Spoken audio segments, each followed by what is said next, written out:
All right, ladies and gentlemen, welcome to the In Network podcast. Today I am joined by Tate Nurkin. He is a globally recognized expert in defense strategy, foresight, and future military capabilities. He is also a partner at One Defense, where he collaborates with a team advising private sector companies on how to navigate the defense and government markets. Additionally, he also serves as non-resident senior fellow at the Atlantic Council. So today we want to get a bit of insight on your professional journey from early career to even launching your own company and get some insight on business and national security. So behalf on the In Network, thank you very much for being here today. I'm very excited to get into this. Yeah. So for our viewers that may not be accustomed to your line of work, what exactly do you do? It's a good question. I run into people. I live in North Carolina, in Charlotte. I run into people who, unlike in DC, where you have a lot of defense professionals who, say, "What do you do?" And if it's not banking or law, then it gets a little trickier. And so, I'm not sure I've gotten figured out a great answer. But yeah, look, I work on defense policy issues mainly. Um, well, really, I guess I can separate it into three categories. On the defense policy side, I try and help our defense community and national security community and those of our allies and partners sort of better understand some of the challenges and threats that are out there in the world today, and then how better to incorporate novel technologies and new capabilities to meet those threats. And it's not just about technology development on this side, it's also about adoption. How do you buy stuff quicker? How do you get people using it better? How do you train individuals to know what to do with all these great new toys that seem to be out there. So that's one big part of what I do. I think of it kind of like a Venn diagram because they do intersect. The second is since the very beginning of my experiences in the national security community, I have been involved with scenario planning and wargaming and sort of futures analysis, futures focused analysis. So I do still run an organized, design, deliver war games and tabletop exercises. And these can be for defense and national security purposes, but also increasingly we see organizations in the private sector or not-for-profits who want to try and minimize some of the risks of disruption and uncertainty that we see in the world today, use these types of methodologies, which I think is great to see that there's no longer really contained to the national security communities. And then finally, as you mentioned, I do work with the defense industry, or I work with our defense community to engage with a broader set of defense providers, because there's a whole generation now of companies that are looking to non-traditional defense companies that are looking to help scale the U.S. defense manufacturing base. Wow, that's absolutely incredible. Wow. So let's piggyback a bit on the start. So what exactly inspired your journey to get into defense and the intelligence field? Like, was there a particular moment or like a mentor that kind of set you on this path? Yeah, I mean, I often say that I've been just incredibly fortunate. I do. I can actually pinpoint kind of the moment where I realized this is what I wanted to do. When I graduated undergrad, I didn't have a lot of focus. I knew there were a couple of things in the world that I really enjoyed. One was sports, and I was playing rugby very competitively at the time, and I wanted to continue to do that, but professionally. But then I also knew I liked diplomatic and military history. It's been a passion of mine since I was a young guy. So I moved back to where I grew up in Atlanta, got into sports marketing for a couple of years, realized that wasn't really gonna be it for me, and I applied to graduate school at the Sam Nunn School of International Affairs at Georgia Tech. In part because they had a sports marketing certificate that you could get while also studying international affairs. So it kind of scratched both itches for me. And while I was there, I met a professor named Mike Salamone, who at the time, and I think still does, well, to the degree that, well, he at the time, he was a longtime contractor for the Office of Net Assessment in the Department of Defense. In addition to teaching, he had this consulting practice. And I think he and I hit it off quickly, along with a few other people at the school. And he brought me into one of his consulting projects that was looking at the National Defense Industrial Base and technology adaptation capability of four countries in Asia. And that was it. That's where I started. And it was just A great way to learn from someone who'd been doing it for a very long time. It also enabled my transition when I graduated from, that was in 1997, and I graduated tech in 99, and then helped him finish up some projects and moved up to DC in 2000, January of 2000, where I had already had exposure. I joined a group that did a lot of work for net assessment at the time at SAIC, and I'd already had exposure to kind of their way of doing things because I'd been, supporting net assessment for a couple of years already. So, and then kind of at that time met other mentors, notably an individual named Enders Wimbush, who helped kind of help me hone um, the way you think about thinking about the future and running war games and scenario planning. And so those were kind of the two big things. It was just having the good fortune to run across Dr. Salomon, who got me kind of in the deep end of the pool when you're working for net assessment, particularly.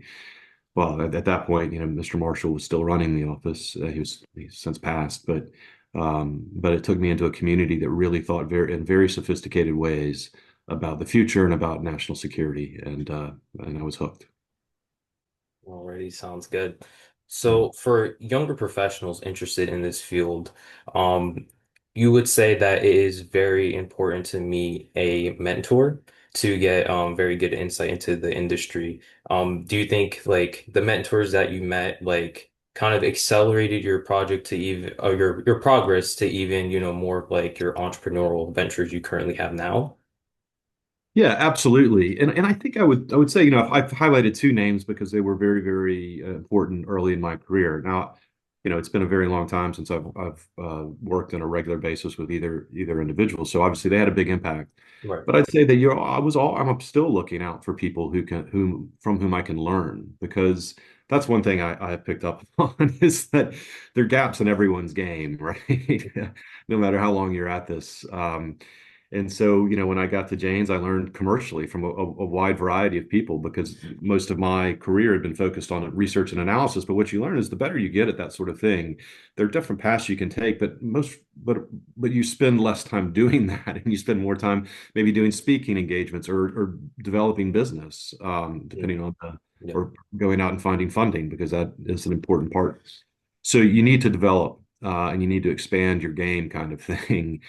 Even though you think you've got it, you think you're really good at what you do, and you realize that's just one component of how you grow as a professional, as a person. So I've always looked out for people who I thought I could learn from, and even now, I'm not a young man anymore. So I'm still finding people who are at different stages of their career, or some people, like I've started talking to people who are in venture capital to understand how that world works, because we do work with companies that are trying to get kind of, funding to scale up their business. And so if you understand what these organizations are looking for, you can be more helpful. So yeah, I think a mentor is important, but it's not just finding one person or two people. It's about trying to look for people who do things that maybe you're not as strong at, and that you need to learn how to develop more skill sets. Very well said. Very well said. So I kind of want to piggyback on, so you mentioned that you worked at Jane's. Yes. Right. So from my understanding, you spent over a decade working at Jane's, right? Yep. Having various roles, like managing Jane's defense, risk, and security consulting practice. Yes. So what are some key takeaways, from that phase of your career? Yeah, it's a great question. I mean, it's 12 years of my career. I've been doing this since, so what's 27, 28 years. It's a huge chunk of time, and the biggest chunk of time I've spent at any organization. So, um, I think number one, I left Booz Allen Hamilton in 2006 to go to Jane's to help build out a consulting practice. And I was, in my early 30s, I guess, yeah, early to mid 30s. And it was a risk. It was a risk to go over there because, this is at the time, we kind of thought of it as a publishing house. It is many more things. It's now just a dynamic defense intelligence firm. And it was then, but it was mainly known for its magazines and its coffee table books and things like that. And so it wasn't entirely clear that a consulting practice was gonna take. If that makes any sense. They were really trying to do something different. And so I think that's one of the lessons the biggest lesson I learned was to make myself a little bit uncomfortable, take that risk, go from a very steady place. Booz Allen was a great environment, one that I thrived in, but it was an opportunity to go try something new, to be put into a situation that probably I, it's probably a couple of years ahead of where I was in my career to go into that role. But it was great. It was a really great experience. The second thing was that's when I really started to have to think about the business of defense analysis because I was running a team. I mean, not that I hadn't had to develop business before, but there were people above me who were doing that, and now that was on me and a handful of other of very talented people. But that was really kind of the moment where you're like, all right, um, you got to start looking out for people who know how to do this, who can help you, and, and learn how to engage and how to bring people along. Because again, we had a sales team at Jane's, but they weren't incentivized necessarily to go out and sell consulting. So you had to figure out how to bring people along to articulate your vision to a broad group of people and say, we can make this work. Yeah, it's minimal lift for you. I'll do, and I think those were all important lessons that I got out of Jane's. It was a great experience. That I was just speaking to a colleague the other day about this, and just we got to experience a lot of the world. I got to travel the world, got to do really neat things at Jane's, and I think a lot of that was probably the result of just at one point saying, I want to go try something new. I want to break out a little bit and put myself in a situation that is a little bit uncomfortable for me. All right, great to hear. Yeah. So you've had a successful career in the corporate side, and then you decided to start your own company. Mhm. So, was there a certain gap you saw in the market that led to you founding and becoming the CEO of OTH? I thought there was, these decisions. It was something that I had been thinking about for a while. My role at Jane's had shifted a little bit for the last 4 years I was there, and I was very excited about this new role to kind of support the whole business. I'd been running this part of the consultancy for a long time, and again, wanted a new challenge, and I took on a new role that was. I was kind of a one-man shop within the Jane's organization in a lot of ways. I mean, obviously, I work very closely with some great people, but on a day-to-day basis, I wasn't managing a team anymore. I was out front talking to a lot of clients, and I was writing a lot and doing things that I really enjoyed. And it just felt like, hey, I've got a great relationship with people here at Jane's, um, but maybe I can do this on my own. And and I did think that there was a gap when it came to kind of this thinking about the future, and I don't I don't mean this in a braggy sort of way, but I felt like I was relatively early on the bandwagon of defense technology going back to 2013 and 2014, and like I didn't necessarily fully get everything that was going on at the time, but it was pretty obvious that there was to me that there was a set of emerging technologies that were really going to reshape the way that militaries thought about the capabilities that then they needed and how to develop them. And so I thought there was still a gap in the market at the time, believe it or not, back in 2018. Thinking about the future, doing the wargaming stuff, and then also trying to incorporate kind of the future of conflict analysis. There was an opportunity for me to go do that, and I did for a year. Still continue to work very closely with James and continue to support the projects I was supporting there. But it was yeah, it was one of those situations where I thought now's the time for a new challenge. All right, sounds good. Mhm. So, I want to know what is the most fulfilling part of running your own company compared to your early institutional roles? Yeah, I mean, I think it's the flexibility. Okay. So I say that not just in terms of the flexibility to if I need to take the afternoon off, I can, the boss is going to approve that, right? Okay. That's nice, but I think probably in the current work environment, there's a lot more of that than there used to be. I mean, I know the back to work, people are probably a little bit more present than they used to, but I think there's still more understanding in the workplace about, hey, I need to work from home Yeah. uh, today. Friday, I might be a little bit out of pocket. So it's also the flexibility to pursue the relationships and the projects that I think are most interesting. Mm, Uh, and to be fair, when you're out on your own, sometimes you have to take things just because it's a challenging situation, right? yeah, You're self-employed. So, but for the most part, I get to work with organizations that I really enjoy working with and that I have a lot of respect for, or that have a really important mission.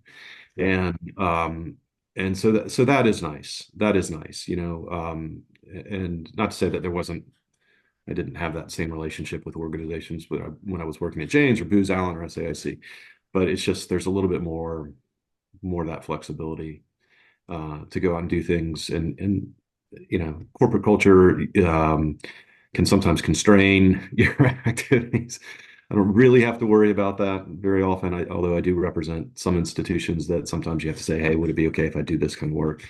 Because it's in the public domain. But yeah, no, it's for me, it's the flexibility to do interesting stuff. all right. So I want to shift a bit to your work with One Defense, right? So I Mhm. want to know so how does your work with One Defense differ from OTH Intelligence Group? Right. And like what exactly do you do with your role as partner? Yeah, it's a great question. If we go back to like that Venn diagram I talked about earlier, I mean, OTH, I do various things through OTH. I do a lot of so I do wargaming through OTH. I do the defense analysis, kind of the policy analysis of the future of conflict, China, military modernization stuff. Um, but One Defense, I do some of that with One Defense. It's more focused. The work there is more focused on industrial base support, right? On working either with our defense and national security community to figure out ways to better engage with the defense industry, especially now that look, you know, we we need there is a need to scale production, and we have these I think shallow supply chains that. And it takes a long time to get certified in certain industries to become a supplier to our defense community. So trying to work with the defense community to ameliorate some of that, and also to um, well to work with these non-traditional companies and some traditionals as well. I mean, we don't um, to understand the opportunities that they have and how to pursue them. And so, for example, we did some training for um, non-traditional like tech companies that were trying to break into the defense industrial base to help them understand what DoD is looking for, how to go to market through DoD, how to read a budget. Which you think if you've been doing it for a long time, you think this is intuitive, but for most people out there who aren't used to working with the Department of Defense, it's a unique experience. If your experience is in selling direct to consumers or to other businesses or to other, to the, you know, to non-government entities, dealing with our defense community and the government can be completely new, and it's not entirely, it can be confusing as well. So there is some of that work, but it's mainly about trying to build a more robust defense industrial base that is able to pivot quickly, that is able to incorporate new technologies more quickly, and is able to scale. So what I did read upon was your collaboration with the Atlantic Council. Mhm. Right.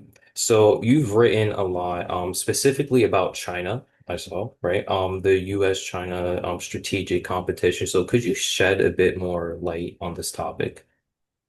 Yeah, sure. I mean, when I got into the field, it was 1997, and we were already doing scenarios about China-U.S. competition because I think even if it didn't come to pass, it was an interesting thing to look at and to try and understand ways in which this competition could be either mitigated or maybe even avoided, or how the U.S. could gain advantage in it. So it's been a feature of my research for a long time, Yeah. and I've done a few papers now with the U.S.-China Economic Security and Review Commission, both at Jane's and then through OTH, most recently on China's remote sensing capabilities. And then obviously writing a lot with the Atlantic Council about China's military modernization and through Jane's for a long time as well. Now, look, I think I mean, it is a defining competition of our time kind of thing. And I get asked, is it a new Cold War? And yes, in some ways it is, in the sense that it to be effective to effectively compete with China, it will require a mobilization of the nation, right? Of not just the military, but of our economic and our technological base and of human resources and all those things. So I think this is a really important national security issue for the United States. And it has been for a long time, and an economic security issue and a data security issue. So it seems to me that this issue is one that has, yeah, it's just incredibly important, and it's one that I've been looking at for a long time, and I see some good things and some that we have done in the past and continue to do, and some other things that probably, um, yeah, that may not be as constructive. And that's not a political statement; it's just sort of a statement about how we proceed as a nation to ensure that our country is safe, that our economy is safe, and yeah, that we're secure. Right. So when looking at a bit of your research and writing at the Atlantic Council, Mhm. I saw particularly writings about the forward defense and Indo-Pacific security initiative programs. Yeah. So could you talk a bit about this? Yeah, so the Atlantic Council. So I affiliate with two think tanks. One is the Atlantic Council, as we've talked about. The other is the Center for Strategic and Budgetary Assessments, which is another nonpartisan, very well respected think tank in DC, and I'm honored to be affiliated with them as well. But I've been with the Atlantic Council for almost since after I went out on my own in 2018, and it's been a great relationship for me. They have a number of different centers and programs within the Atlantic Council that are regionally focused or subject matter focused. So there's a geoeconomics program there. There's an energy program. There's a transnational security or transatlantic security program. And I am I affiliate with two programs here. The one that I've been with the longest is called Forward Defense, and it's kind of right down the middle of what I do in terms of what is the future of defense and military activities look like. And so through them, I've published a lot on how technology, what capabilities militaries are looking to invest in and deploy, um, how we can speed up adoption of advanced technologies, what sort of strategy should we have for developing and adopting AI in the military, um, how human machine teaming, on the electrification of the U.S. Army's vehicle fleet, and a couple other topics. The Indo-Pacific Security Initiative is one that is a program within the Atlantic Council that is really focused on just what it says, in Indo-Pacific security. And so there's a lot of crossover between those two. Obviously, those two organizations sit kind of at the intersection of a lot of my research and analysis. So it's a great fit to be able to work with both and to be able to communicate with both. But yeah, they're both. I mean, they're really, really interesting organizations. And like I said, I've been fortunate to have the Atlantic Council, not just to have some great colleagues, but have a great platform to publish as well. All right. And there is one more question I did actually want to ask about Yeah, your work with OTH. yeah, sure. I know backtracking just a little bit. Yeah. Um, but what advice would you give someone thinking about starting their own boutique consulting or research firm, like in a specialized industry like yours? Yeah, it's a good question. How long do we have? I'm just kidding. No, I mean, look, you learn a lot of lessons. It was something, again, this is the both the good side and downside of trying something new and taking and putting yourself in uncomfortable situations is you learn stuff, and you learn stuff through talking to other people, and sometimes you learn stuff through experience in a positive way, and other times you learn stuff in experience through experience where you things didn't go quite to hand. So I would say, it is a risk to go out on your own. And if you're going to do that, you need to make sure that you have a way to get through the first several months or year even, that you have kind of that runway, whatever it is. And because it takes a while um, to develop business unless you have something that you're stepping away right into, which I was fortunate enough that I had a situation where I was able to step away and step right into something that we had stability. But yeah, so I think that's it. It's going to take a little bit to kind of get up and scale. So I know it's a very practical lesson learned is it's not easy just to stop having a regular income and then have and by the way, it can be a very irregular income. But those are important things that, when you step away, you have to be cognizant of. I think also, you it's a lot to do.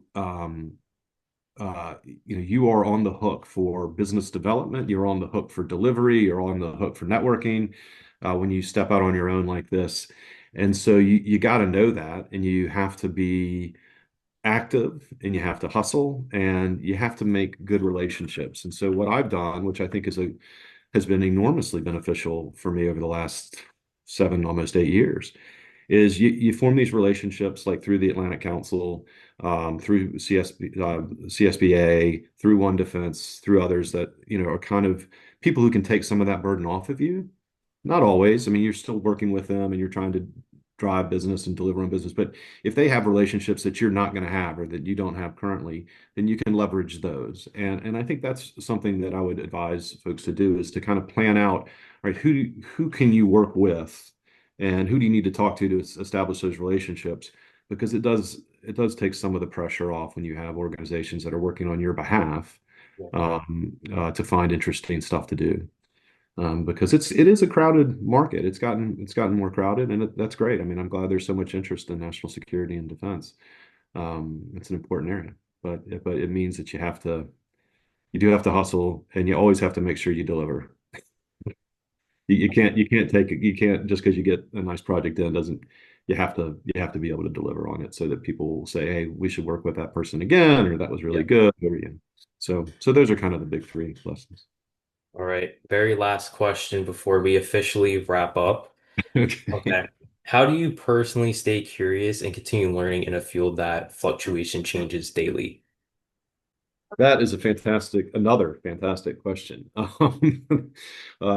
Yeah, so I part of my training, which is of course ongoing, that I go through, and then also that I train. I have a training course called Curiosity, Confidence, and Thinking About the Future.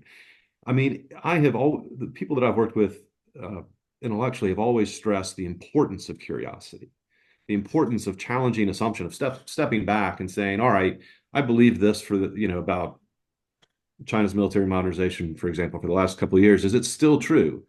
Like reevaluate those assumptions, maybe go out of your way to try and prove yourself wrong. And so I think that instinct is one that's really important for analysts who are trying to stay on top of what is, like you said, a very dynamic field right now. Yeah. Is don't get stuck thinking that you've got it solved, right? That you've figured out Yeah. everything about whatever issue it is you're looking at.